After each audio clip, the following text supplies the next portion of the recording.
My soul right now. Having it is eating my soul right now. Having to drop off my baby at school. It's just frustrating because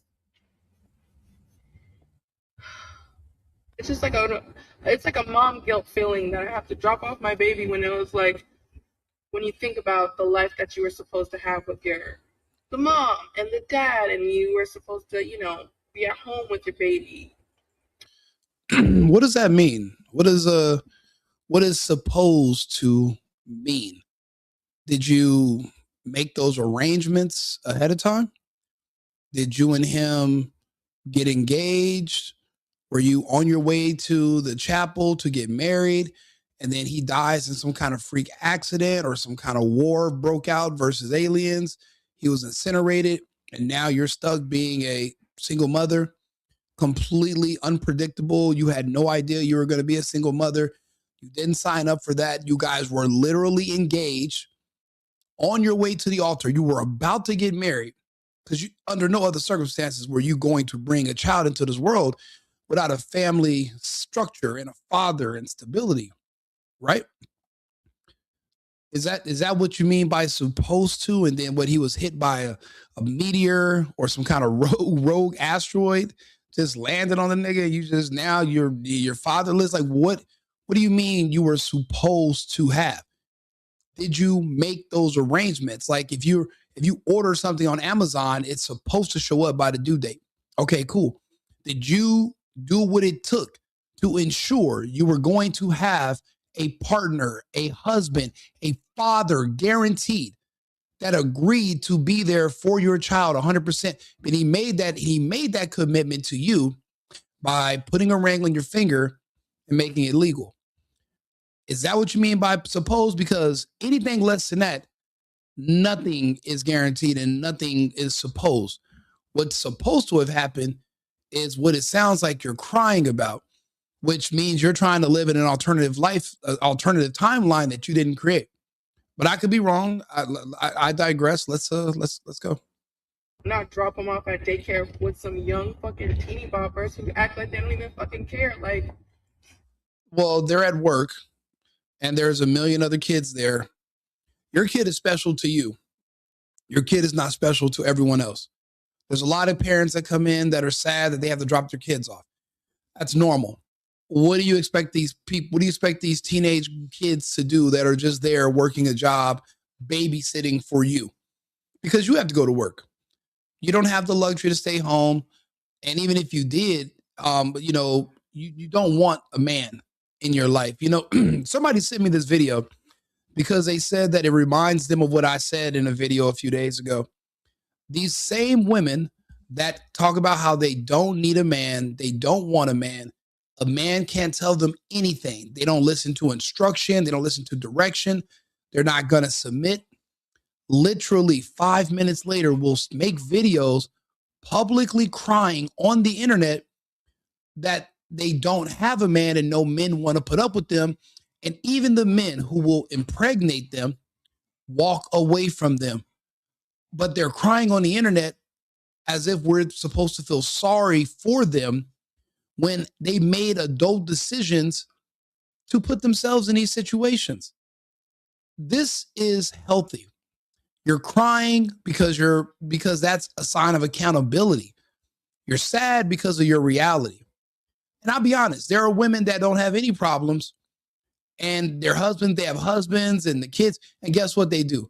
They make up fake problems. Women need issues. They need drama. They need something to be upset about.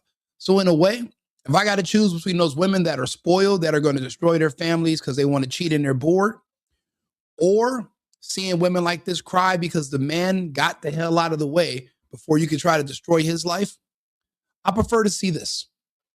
I prefer to see this because at least the main person being hurt and damaged by your personal decisions and your attitude and everything that you're saying, you're reaping what you sowed. The main person who's being victimized is going to be you and your daughter. At least the man is low key out of the way. because sometimes women will take down the whole family with them. And these are decisions that you could choose. People pretend like you walk into a grocery store, you slip and fall and get pregnant. It literally, that's not how it works. It literally takes effort to get pregnant. It's not something that just, oops, I didn't know. You literally have to try. You literally have to put in the work, and it takes two to tango. But it only takes one to decide to carry the kid and give birth. If it's her body, her choice, then she has to be responsible for what she decides to do. It's mama's baby, daddy's maybe anyway. So, I mean, we must keep that in mind. And then she's crying for me to stay, and then like they're just like this, like no, like come on, Sienna, like let's go do this. Yeah, no, they want to. Sorry, my ex is calling. Hey, Danielle, I'm on live right now. What's up? I'm making a video about how much I don't like you. Oh, well, I won't call back. No, you got to call me back because I'm gonna do a part two about how much I do like you. You know what you need to do? You need to put me on live so that I can give my perspective, because you be trying to make me sound so crazy and such like a bad person, and I'm not. Did you? I know I got some fucked up ways, but did you used to beat me with an extension cord and just pour water on me? No. So you never used to. Bit you. You bit me a couple times. That's even worse than an extension cord. Mm-hmm. What else you do? Mm-hmm. What'd you do to my barber? I plead the fifth. See, this is the woman right here that your barber. What are you talking about? She beat the dog shit out of my barber. She beat me. She beat up everybody. She's a beater. So. All right, can the people hear me? I'm pretty sure they can. I want y'all to know that I am 97 pounds soaking wet. Okay. She's 97 pounds now because she's 97 pounds now, but she was a 105 back then, a heavy 105. Heavy. The heaviest 105. Don't make me laugh. I busted my lip. How? Like, I fell off the bed. I was at Lex Christmas party, and there's a bunch of kids in the kid room. Oh. And I went in there, and I had the kids walking on my back, and I rolled over, forgot that I was in a little tiny kid bed, and rolled right on the floor. And my lip caught it, and now it looked like. Well, you listen. I didn't you tell even that go to the Devontae party tonight. Listen, you tell that floor that I said I owe you one. Okay, the floor did me a favor. The floor did me a favor. Okay, I'm gonna call you right back. Give me a few minutes. I'm gonna get off. You don't want me to, because I know you be talking shit. Yeah. You don't want them to hear what I gotta say. Not in this episode. You can get on camera and you can talk. Okay. All right. I ain't getting on no camera with you. I know you're not. I don't even know you. Criminal. I know you're not, sir. I don't even know you. Beater, abuser. No, I was joking. Bye. All right, bro. Sorry about that. I wanted to ignore her call, but then again, I wanted to make a spectacle. So anyway, back to this woman melting down and crying. It's like no redirection. It's just like, so why the fuck am I paying you all this money? You're paying them the money because you need a babysitter so that you can go run around and fuck around and pretend to be important. Maybe you do got a job. Good. You need to work. This is healthy. You don't want a man. You don't want help. You don't want a family. You want to go at it alone. That is literally what you signed up for. And you guys aren't learning. This baby mother, no family thing in her community has been an epidemic since I would say the late 80s. So you're at almost 50 years. And these women are 3-4 generations in, and they're still not learning. They're actually getting worse. There's actually less marriages today. So that means they're not learning from the mother's mistake, the grandmother's mistake. I had met this chick. She was real pretty too, and we was messing around. And then I went to meet her family. The whole family was all women. Sisters, mother, aunt, grandmother. And I'm like, where are all the men? I'm at a holiday party. This is like not too long ago, Thanksgiving. Not one man in the entire house besides me. And I think somebody invited the landscaper to come in and eat. He was a guy. I was the only man there, and it was probably like 9 women. So that tells me a lot about how she was raised. She was not raised to be anybody's partner. She wasn't raised to be a wife. She wasn't raised to be anything besides a single mother. When there's an issue or a conflict, she's going to run, and her family is going to support her, leaving her man, leaving her marriage, leaving her relationship, because misery loves company. And and this is something at a point that I've been saying this for years, and people used to get mad at me, but now more people are starting to catch on, and they're like, Rico, you made some good points. People that come from married families should not involve themselves with women or people that come from broken homes, because broken home people have unrealistic expectations of what they think a relationship or a marriage is. For example, somebody from a broken home is going to think marriage is like whatever they see married people on TV do. And what do married people on TV do? Nothing. Shop, talk, hang out, drive new cars, and they just have unlimited money and they can just do. But nobody's working because it's a fucking TV show and it's fake. In real life, relationships are work. It's not easy. It's not something that you can just get into. It's a cooperation, but it's a job too. It's a career, and it's never ending. You're not supposed to get to a certain point and say, well, we've outgrown each other. Let's go another way. That's not how it works. We're in this for life. It's the mob. It's blood in, blood out. But on television, you can just, write in a new member of the cast and replace them like that. Like how the Erica Kirk Truman Show, how they're trying to recast Charlie between her ex-boyfriend and JD Vance. They're trying to figure out who's going to get the leading role. That's not realistic. In real life, it's you and this other person. You guys are supposed to rock it out indefinitely until death. So when you're dating somebody that's from a broken home, they don't know what to expect. Now, I do. I come from married parents, and they come from married parents on both sides who come from married. So that's all I know. And when I meet people and and I ask like, so what are you expecting from a marriage or relationship? Because I know what you're going to get out of it from me, but what do I get out of it from you? And they all say the same thing. They're like, nothing. I wasn't playing. And then you ask their background. They don't have a father. Their parents were never married. It's just mama, mama, mama, mama, mama, mama. And that's it. That's it.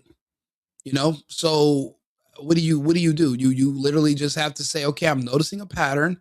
People from married families, you really can't trust somebody from a broken family because it's not going to work out. You guys are going to end up breaking up, and this is going to be a waste of your time, a waste of your energy, a waste of your money. So just don't do it.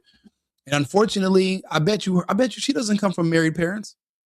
I bet you her parents weren't married, because people that come from married families, I mean, we would dread having children out of wedlock. That's probably one of the worst things you can do, because your parents busted their ass and they stuck together and they did, and even though they wanted to leave each other a million times, they kept it together for your sake.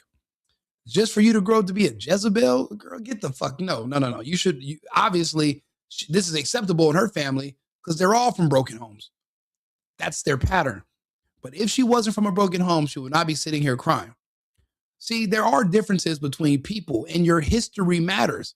Even your parents' history does matter. Today is going to be a day. I already feel it. Because I wish I could just stay home with her. I don't have to work. And it's like I feel like all these sacrificing so much while the other parent doesn't do fucking shit and then wants to also skip. Wait a minute. Whose fault is it that you chose to bust him open for a man that doesn't do shit? Who held the gun to your head and told you to do that? That's what you were attracted to. You wanted that. You knew that. I bet this isn't his first and only kid. you did this on purpose. You set this up on purpose. Do you guys not think about tomorrow ever? Is foresight just not a part of your DNA? Do you never look down the road? When someone asks you, okay, what's your 1-year plan, 6-month plan? Do you just, get mad and storm out of the room? Do you never consider where this was going? There's no way this just sprung up on you. You didn't have any thoughts about this up front. You and him were not engaged. You were not married. You were not on your way to being engaged or married. I bet you don't even live together. So why would you expect so much from this man? He didn't even dedicate himself to you. Yeah, sex with you, sex is easy. Why would you expect him to be dedicated to you? See, this is the thing. I have these tough conversations with people, not because I want to chastise them about their past decisions, but it's because I'm hoping me shaming them or me talking to them like this will hopefully steer them to make better decisions in the future so that they don't have to keep making the same mistake over and over again. Yeah, you don't want to say your child was a mistake, but bringing your children into a broken situation up front, that has to be a mistake, or that should be instant child abuse, in my opinion. On the child support that you are supposed to give me, it tries to take, I did this, so I'm going to take this out of this month. Dude, look at the shit that I pay for. You're the mom. You wanted the kid. You ultimately decided. You forced him to be a father. You made him a father. What if he doesn't want to be a dad and you still want to have the kid? He doesn't have a choice. But if you want to terminate, but he wants to keep the kid, he doesn't have a choice. The majority of the onus of the child goes to the mother. The mother is the one who ultimately decides if the child's going to be here. Be honest with you, a lot of men are stupid and they're slow and they're simple, like my friends. Their kids, they don't find out until the kid is 8, 9 years old. It's not theirs. Her kid, I think she said, is 4. Most men don't even know that's not even their kid. Why are you expecting them to invest so much? If he was trying to be a father, he would have married you. You're projecting, you're expecting television in real life. And your mother should have trained you. Your mother should have talked to you about this. She went through this with your dad. You didn't think to let me put myself in a better position? There's no way you guys are falling for the same okie doke over and over, but then can get on the same internet and claim to be the most educated. Ridiculous. Every fucking day for the past 4 years, okay?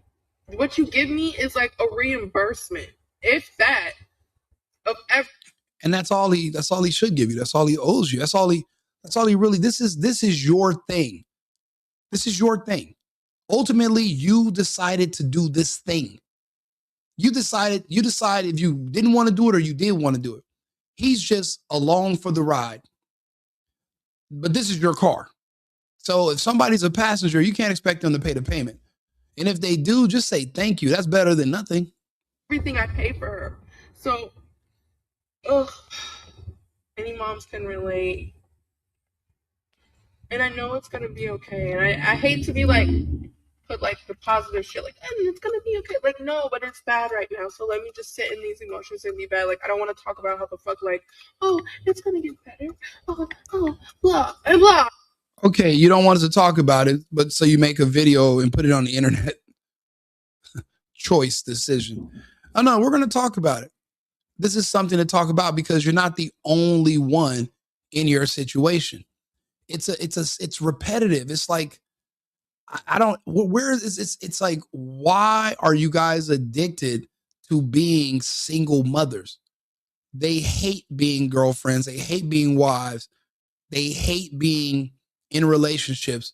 They love being single mothers. It's like they love the angle of being able to position themselves as victims to gain sympathy. Everyone feels sorry for a mother with a child. And it's but this was an option. You could have chose to not do it. Not saying have an abortion. You could have chose to not have unprotected sex all them goddamn days and all that time. And, and not, you chose not to track your cycle and know your body. This is all I meet women that are responsible, and this is what they tell me. So I'm just repeating it because what they say makes way more sense to me than just pretending that you were at home playing Monopoly one day and then you landed on Boardwalk and that's how you got pregnant. You almost landed on, you almost needed to get out of jail free card and you could have landed on Boardwalk, but you landed on Connecticut and then you got pregnant. Like, that's bull. You literally verbatim went out of your way to make this happen. You chose this. So why get on the internet and cry and beg for sympathy? It's just so beyond confusing to me. And yes, I'm seeing the comments. I'm going to reply to them after. I hear what you guys are saying. I agree with some of it, but the accountability has to be there. Women are now men. Men and women are equal. That means we're the same. There is no me feeling sorry for you because you're a woman. What is a woman? You guys voted for Ketanji Jackson, right? You want her to be in the Supreme Court? She doesn't know what a woman is, so I don't know what a woman is. And if I don't know what a woman is, I can't feel sorry for a woman. If women and men are equals, then that means women are making their own decisions for themselves. It's spilled milk. You can't cry over what you chose to do. This was optional. It wasn't forced. Optional. And then the man has his own life. It's up to you whether you're going to, get pregnant or have children. That's up to you as a woman. It's so having these meltdowns in these videos is just, I'm perplexed sometimes because it's like you do this to yourself on purpose just so that you can be upset about it later. It doesn't make sense. Like, bitch, I don't hear that shit right now. The fuck? Let me be sad about dropping off my baby at school, okay? And go and having to hustle and fucking make $1. Like, I want what the fuck I want. And it is eating my... Well, obviously, she's learning the hard way that you don't get what you want. Life's not about getting what you want. Life's about prepping and hopefully being able to create the life you want, but you don't just get what you want. That's not realistic. Hopefully, somebody, these videos go around and women learn from this and they stop getting into these positions. And they're just constantly now, this guy, he might want to move on with his life and get a new woman. He might want to get married one day, but he has to worry about you creeping up, crying, bothering him, pestering. I mean, that's a headache too. All of this comes down to your decisions because it's your body, your choice. Ultimately, you got to own it. Accountability is key. And hopefully you tell the next woman to make better decisions. And if she wants to be hard-headed and not listen, I wouldn't feel sorry for her either. Tough love is probably the only thing you guys are going to really understand. So I'll be back on with another topic in about 20 minutes. Like the video, put me in the algorithm, subscribe to the page, The Single Boyfriend here on YouTube. I'll be back with another topic in about 15 minutes. See you guys again shortly. Cheers. I've been needing to find a new apartment, which has not been easy with credit as bad as mine. Luckily, I found cosigning.com. They connected me with a cosigner who helped me get my dream apartment for me and my dog. I just paid a small fee and was able to move in fast. Get the cosigner you need for the apartment you want. Check out cosigning.com today.